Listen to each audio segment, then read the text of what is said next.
Hi, this is Todd Howard of Bethesda Game Studios, and we're here to show you a sneak peek at our latest game, Skyrim. Each time we do a new Elder Scrolls game, we like to start fresh, and Skyrim is no different. Coming off of Oblivion, and then the team did Fallout 3, we had a huge list of things we knew we wanted to do technically with the current generation of hardware and PCs to bring a virtual fantasy world to life. So we've rewritten the render, we've rewritten all the gameplay, the scripting language, the faces, the foliage, and all of this comes together in our new engine we call the Creation Engine. So we're interested in all the little details like this plant here, the medium details of these logs and trees, and all the way up to distant mountains. And if you've played our previous stuff, you know that mountain is not just a backdrop. You can walk all the way to the top of that mountain. And it's a huge world. Like our previous games, you can create any kind of character you want and then go do what you want. The game's primarily designed as a first-person game, but you can also play in third person.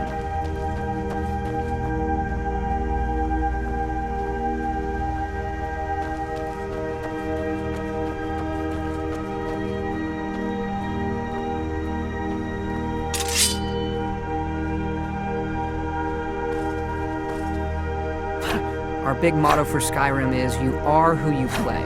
So whatever you have in your hands, or whatever you're using, you're going to get better at, and then you're going to level up. The right trigger does your right hand, and the left trigger does your left hand.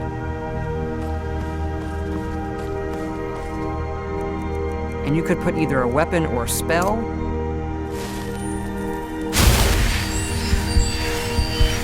You can also dual-wield spells.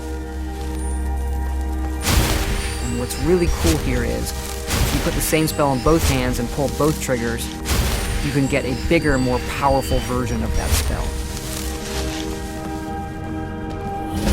Up here we have standing stones. There are 13 of these throughout Skyrim's landscape, and they give you special abilities, but you can only have one of these active at a time.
This is your character menu. Here you can see all your items, not just what they do stat-wise, but also what they look like. Each of the thousands of objects you can find can be zoomed in, rotated, and looked at in high detail.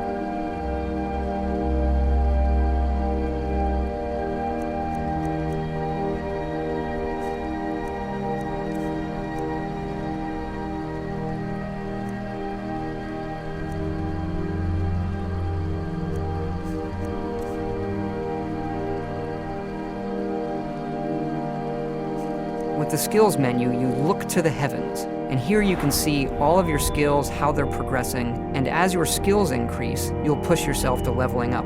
The higher the skill, the more it affects your level progress. And when you level up, you get to pick a perk. Each of these skills has its own perk tree. As you develop your character, it's like the game is drawing this custom constellation for who you are. Lastly, we have the map, and we're just going to pull the camera back here and show you how the level of detail system works in the game. We're just rendering the whole world.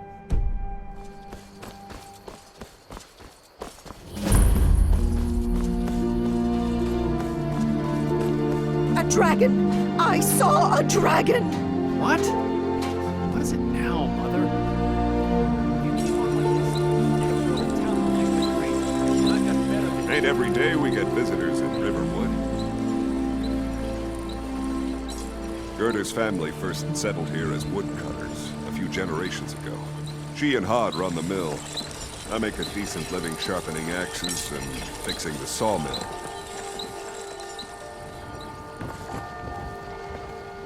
Here for work? Get an axe. And bring me all the wood you can chop.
This mountain here is the tallest mountain in Skyrim. It's called the Throat of the World. It is home to the Greybeards, who are masters of the voice. The voice is the ability to use the language of dragons and form these magical shouts. And this is a power that you will learn throughout Skyrim's main quest.